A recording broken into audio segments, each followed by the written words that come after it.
भगवान शिव का सबसे प्रभावशाली मंत्र कौन सा है? अगर इस मंत्र को आपने मंदिर में जा कर के बोल दिया तो आप समझ लीजिए आपकी भौतिक उन्नति, आध्यात्मिक उन्नति, सब तरह की उन्नति होगी। क्योंकि भगवान शिव तो दाता हैं, मतलब जो कोई नहीं दे सकता ना, उसको भगवान शंकर दे देते हैं। वो तो दानी हैं। वो ये भी नहीं देखते हैं कि कुछ कोई कर्मा आपका रोक रहा है, नहीं, उनको जब देना होगा वो खुश हो गए ना तो वो देते हैं। जय श्री राम दोस्तों। तो आज का मेरा वीडियो इस पर है कि कौन से मंत्र का जाप हम शिव जी के मंदिर में जा कर के करें कि हमारी हर तरह से उन्नति हो, हमारे सब बिगड़े हुए काम बने, किसी भी तरह का कोई भी दोष हो सब खत्म हो जाए।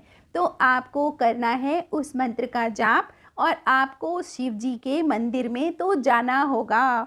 आपके पूर्व जन्मों के जो भी कर्मा होते हैं उन्हीं से हम इस जीवन को जीते हैं। अब आप पूर्व जन्म में तो जा नहीं सकते हो कि आप चलो मेरा पीछे का कर्मा है मैं उसको ठीक करता हूँ, लेकिन आपके पास एक ऐसी चाबी है कि आप इस जन्म में अपने पूर्व जन्मों से मिलने वाले जो भी दुख होंगे उनको आप थोड़ा सा कम कर सकते हो, यानी कि न्यूट्रलाइज कर सकते हो। और उनके लिए हैं हमारे देवता, और उनमें भगवान शंकर सबसे प्रभावशाली देवता, औगण दानी हैं। लेकिन मैंने जो खुद से किया है मैं वो बताती हूँ कि सिर्फ भगवान की भक्ति करी और सत्कर्मा नहीं करा, खुद को अच्छा नहीं करा, भीतर से अपने आप को प्योर नहीं करा, तो कृपा मिलने से थोड़ा सा दिक्कत होगी। सब तरह से काम करना है, पुण्य के काम करने हैं, सेवा के काम करने हैं, दान करना है और शिव का पूजन भी करना है, और बार बार सॉरी बोलना है, सॉरी फील करना है, और जो मिला है उसके लिए धन्यवाद करना है। किसी तरह का कोई क्वेश्चन नहीं होना चाहिए। यदि आप क्वेश्चन करते हैं ना तो आप किस पर क्वेश्चन कर रहे हैं? आप उस पर क्वेश्चन कर रहे हैं, वो तो कभी गलत हो ही नहीं सकता। उसका जो विधान है, उसके जो नियम हैं, उन नियमों से हम बंधे हुए हैं, इसलिए उनको बार बार धन्यवाद। आपने जो दिया वो मेरा इतना था, इसलिए बहुत दे दिया। हाँ, मैं आगे कुछ और पाऊँ उसके लिए मैं अपना पुरुषार्थ बढ़ाऊँ। तो ये है फिलॉसफी लाइफ की।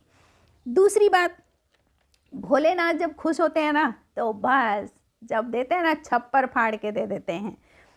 तो सबसे पहली बात कि हम पर दोष लगे होते हैं। आप अपनी कुंडली दिखाओगे ना तो पंडित जी बोलेंगे अरे इसमें तो ये दोष है और इस पर तो ये दोष है ना।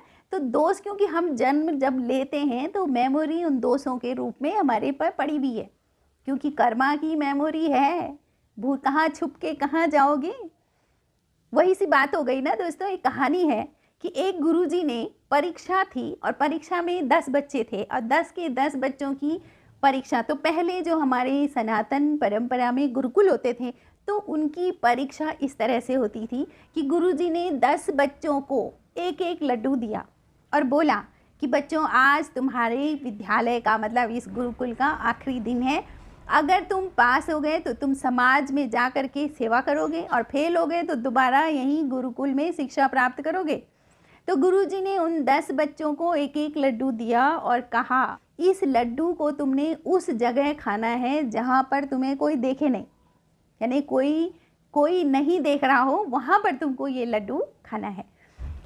तो बच्चे गए, कोई बच्चा अंधेरे कमरे में गया, वहाँ चुपचाप से लड्डू खाया, कोई बच्चा जंगल में गया दूर, वहाँ जाके लड्डू खाया, किसी ने तो रजाई के अंदर घुस घुस के लड्डू खाया, किसी ने दरवाजे के पीछे छुप के लड्डू खाया क्योंकि ऐसी जगह खाना था जहाँ कोई देखे। सब बच्चे आए अगले दिन, किसी ने कहा गुरुजी मैंने वहाँ खाया, गुरुजी मैंने उस जगह खाया, मुझे किसी ने नहीं देखा, किसी ने गुरुजी मैंने लाइट बंद करी तब जाके वो लड्डू खाया।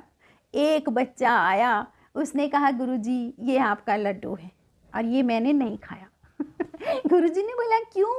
तो उसने बोला गुरुजी मुझे कोई जगह ऐसी मिली ही नहीं कि जहाँ पर मुझे कोई ना देख रहा हो, क्योंकि यहाँ तो हर घड़ी हर समय कोई ना कोई आपको देख रहा है और वो परमात्मा तो तुम्हारे भीतर ही है वो तो हर समय देख रहा है।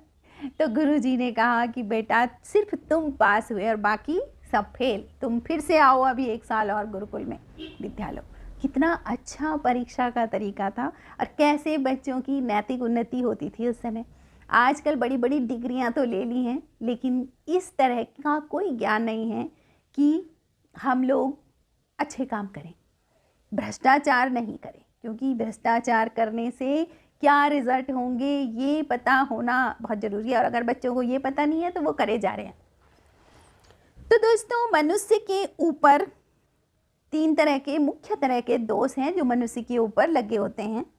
कुछ दोष होते हैं जिनके कारण हमारी तरक्की रुक जाती है। उसमें सबसे पहले नंबर पर है पितृदोष।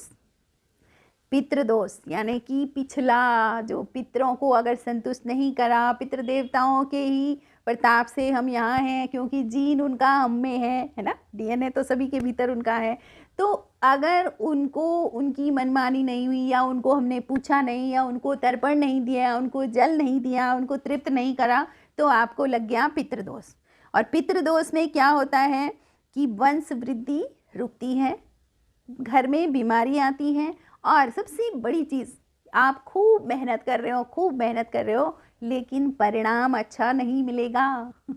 तो ये पितृदोष के कारण होता है। देखो, कुछ बच्चे ऐसे होते हैं कि कम मेहनत करते हैं लेकिन उनको ज़्यादा मिल जाता है। मेहनत ज़्यादा नहीं करते वो, लेकिन उनको रिज़ल्ट मिलता है। कुछ बच्चे मेहनत तो बहुत करते हैं लेकिन उनको रिज़ल्ट नहीं मिल पाता है। तो ये होता है, जिसकी कुंडली में पितृदोष होगा ना, उसको उसकी मेहनत का फल नहीं मिलता है, पूरा फल नहीं मिलता है। यानी वो हमेशा दुखी है कि मैं मेहनत ज़्यादा करता हूँ और परिणाम मुझे कम मिलते हैं। तो ये हो गया पितृदोष। दूसरा दोष है वास्तु दोष। वास्तु दोष, तुम्हारा घर का वास्तु कौन सी चीज़ कहाँ है, तो वास्तु दोष से भी बहुत ज़्यादा परेशानियाँ होती हैं और आपके घर में खुशी नहीं हो सकती है और आपको कमी हर दम महसूस होती रहेगी। कभी किसी चीज़ की कमी रहेगी, कभी किसी चीज़ की कमी रहेगी। तो ये हो गया वास्तु दोष। तीसरा है काल सर्प दोष, जो अक्सर बच्चे पैदा होते हैं ना, पंडित जी कहते हैं काल सर्प दोष है। कुछ लोग कह रहे थे कि क्या है, इन पंडित जी के पास कुछ नहीं होता बोलने के लिए, तो कहते तुम्हारे बच्चे की कुंडली में काल सर्प दोष है, और उससे फिर डरा देते हैं। देखो, डराने की बात जो होगी मुझे नहीं पता है, लेकिन काल सर्प दोष होता है और उस दोष का निवारण भी होता है। और अपने बच्चे को भी बताओ कि तेरी कुंडली में काल सर्प दोष है, तो इसके लिए तू खुद से ही निवारण करता रहे, है ना। अब जब तुम ही बोल रहे हो कि कुछ नहीं होता, तो बच्चा भी बोलेगा कुछ नहीं होता, तो अब उससे मुक्त होने के लिए वो कोई उपाय भी नहीं करेगा। लेकिन अगर आप अपने बच्चे को बोलो कि तुमको ये काम हमेशा करते रहना है क्योंकि तुम्हारी कुंडली में काल सर्प दोष है, तो वो बच्चा भी संभल के रहेगा। तो पेरेंट्स, कुछ हद तक पेरेंट्स जिम्मेदार है। अगर तुम्हारे बच्चे ने 100 रुपये कमाया और उसमें से 10 रुपये वो किसी को दे रहा है, तो तुमको किस बात का दुख हो रहा है ना। वो अपनी उन्नति के लिए कोई दान पुण्य करता है तो आप उसको करने दो, रोको मत अपने बच्चों को। तो ये हो गया काल सर्प दोष। और तो काल सर्प दोष बहुत ही भयानक दोष है, समझ लो आप, अगर आपकी कुंडली में है। तो काल सर्प दोष क्यों लगता है, क्या कारण है काल सर्प दोष? तो इसका एक कारण ये भी है कि जब आप एक ही पात्र में रख करके अनेकों देवताओं को स्नान कराते हो तो वहाँ पर काल सर्प दोष लगता है। अब आप लोग ये भी बोलोगे कि जब हम शिव जी को जल चढ़ाते हैं तो उनकी इधर उधर सारे देवता होते हैं, तो हम उनको भी तो एक ही जगह पर जल चढ़ा रहे हैं। लेकिन दोस्तों, ध्यान देने की बात है यहाँ पर, जब शिव जी को जल चढ़ाते हैं, हम वहीं पर हम नंदी को जल चढ़ा रहे हैं, उधर ही हम माता पार्वती और ये सब देवता गणेश जी रखे हुए उनको भी जल चढ़ाते हैं। लेकिन वो जल बहता जल होता, रुकता थोड़ी है, रुका हुआ है वहाँ पर वो जल, वो बह रहा है। तो जो बह रहा है, रुका नहीं है, उसका दोष नहीं होगा। लेकिन आपने एक बर्तन में भगवान जी को रखा है तो वो जल वहीं रुका हुआ है, उसी जल में आप रख करके और देवताओं को भी स्नान करा रहे हो, तो इससे काल सर्प दोष लगता है ना, दोष लगता है, सीधी सी बात है, इससे दोष लगता है। जब तक हमें मालूम नहीं होता है तब तक तो कहते हैं एक बार भगवान माफ़ भी कर देंगे, अगर मालूम हो गया तो ऐसा कर्म कभी ना करें। इसीलिए तो हमारे शास्त्र थे, शास्त्र पढ़ते हैं तो उनमें ये सब चीज़ें पता लगती हैं। तो इससे लगता है काल सर्प दोष। तो इनको अलग अलग पात्र में रख करके उनको स्नान कराएं, और अगर पात्र में नहीं है तो आप हाथ में यूँ लेकर के जल डालते हुए उनको स्नान कराएं, तो इससे आपकी कुंडली में काल सर्प दोष नहीं लगेगा। काल सर्प दोष का व्यक्ति यदि शिवलिंग पे जा कर के जल चढ़ाता है तो वो 10 दोष इतनी जल्दी ख़त्म होते हैं। लेकिन उस एक दिन नहीं करना है, कंटिन्यूटी में रखना है। 21 दिन, 51 दिन, एकदम कंटिन्यूटी में आप बनाओ इसको। और शिव जी को जल चढ़ाओ, तो उससे क्या हो, काल सर्प दोष से मुक्ति होगी। तो तीनों प्रकार के दोष से, पितृ दोष हो गया, काल सर्प दोष हो गया, इन तीनों प्रकार, वास्तु दोष हो गया, इन दोषों से भी मुक्ति मिलेगी कब, जब आप भगवान शंकर को जल चढ़ाएंगे इन मंत्रों को बोलते हुए। लेकिन गलती क्या नहीं करें, तो आपको करना क्या है कि शिव अपने घर की किचन से, किचन में अगर कोई भरा हुआ है कोई बर्तन तुमने, वहाँ से जल ले लो, किचन के नल से जल ले लो। आप किचन से आपको 1 लोटा जल लेना है। अब बोलो किचन से क्यों लेना है, क्योंकि किचन में, रसोई घर में क्या होता है, पितृ देवताओं की दृष्टि होती है, वो वहीं देखते रहते हैं कि अब हमारे लिए क्या मिलने वाला है। तो इसलिए रसोई घर से 1 लोटा जल लें, मंदिर लेकर के जाएं। जब आप 1 लोटा जल अपने रसोई घर से ले जाके शिवलिंग पर अर्पित करते हैं तो आप पितरों को शिव जी से मिला देते हैं, क्योंकि वो जो जल आप अर्पित कर रहे हैं वो आपके पितरों के निमित्त कर रहे हैं, और वो आप शिव जी से, उस जल के द्वारा पितृ देवता शिव जी से मिलते हैं। अलग आपने कभी सुना है कि शिव जी के साथ पितर होते हैं? नहीं, पितरों का लोक अलग है, भूत होते हैं शिव जी के साथ। भूत अलग है ना, राक्षस, भूत, पिशाच, ये सबकी अलग अलग योनियां होती हैं, लेकिन पितर अलग हैं। पितर और देवता उनके बीच के होते हैं पितर, ठीक है। तो आपने वो जल चढ़ाना है। दूसरा, आपने मंदिर से कोई भी चीज़ उपयोग में नहीं लानी। मंदिर से फूल, मंदिर के आसपास फूल लगे हैं वो फूल तोड़ दिए, नहीं, मंदिर का कुछ नहीं। आप पूरी पूजा की सामग्री अपने घर से ले जाएं, वो वहाँ अर्पित करें शिव जी को। यानी घर से जा रहा है ना, तो आपके घर में जितने भी जो भी आत्माएं होंगी या जो भी एनर्जी होगी वो भी उसके साथ वहाँ जा रही है मंदिर में, है ना। तो इस तरह से आप शिव जी को जल चढ़ाएं। शिव जी को चढ़ाए हुए जल, शिवलिंग पर चढ़ाए हुए जल को यदि आप तुलसी जी में अर्पित करते हैं ना, तो भी काल सर्प दोष लगता है। मतलब ऐसे काम कभी ना करें। और शिव जी को जो चढ़ाया हुआ जल है उसको लेके अगर आपने तुलसी जी में चढ़ा दिया तो वो उससे भी आपको काल सर्प दोष लगेगा। तो इन सब बातों का आप ध्यान रखें कि, और शिव जी को जल जरूर चढ़ाएं।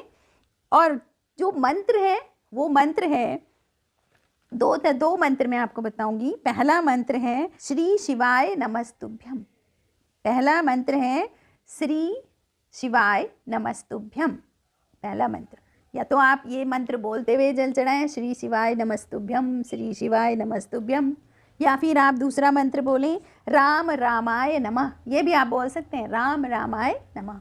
इस मंत्र का भी आप बार बार उच्चारण करते करते आप शिव जी को जल चढ़ाएंगे। तो इससे क्या होगा, आपकी जन्म कुंडली में लगे हुए सभी दोष खत्म हो जाएंगे। आपके ऊपर लगे हुए पितृ दोष, वास्तु दोष, है ना, काल सर्प दोष, इस सब तरह के दोष दूर हो जाएंगे। रेमेडी सिर्फ ईश्वर हैं, और शंकर भगवान से तो तुम्हें समझ लो हर तरह की रेमेडी मिलती है। और बच्चे, खासकर बच्चे, हमारे बच्चे नहीं जाते हैं शिव मंदिर में और ना ही जल चढ़ाते हैं, तो बच्चों को होना चाहिए कि शिव जी को जल चढ़ाएं, शिव जी की एनर्जी लें, अच्छी ऊर्जा के साथ फिर अपने जीवन को व्यतीत करें।